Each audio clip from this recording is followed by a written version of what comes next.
möhtəşəm anları yaşayırıq. Sözlə ifadəsi çox çətindir. Çünki hər kəsin bu möhtəşəm hələ də dünya hərb sənətinin, dünya hərb yetkililərinin öyrənməyə cəhd etdikləri Şuşa zəfərinin qazanılmasından keçən bu 5 ildə sözlər, qələmlər bu qələbəni yazır, vəsf edir. Amma hisslər bitib tükənmir. Çünki çox böyük keşməkeşlərdən keçdik, çox böyük acılar yaşayaraq bu günə gəldik, çatdıq. 30 ilə yaxın doğma torpaqlarımızın həsrətində yaşadıq. Amma bugün nə mutlu bizə ki, biz o azad, suveren bir ölkədə yaşayırıq.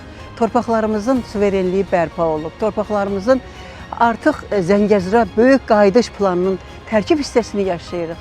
Və öz torpaqlarımızın, öz sərvətimizin, yeraltı və yerüstü sərvətimizin sahibi olaraq o möhtəşəm duyğuları yaşayırıq. Vaxtilə bizim gözəl şairimiz Məhəmməd Hadi deyirdi ki, bundan üzüntü duyaraq deyirdi ki, yoxdur millətimin imzası imzalar içində. Amma biz bugün deyirik ki, vardır imzası millətimin imzalar içində.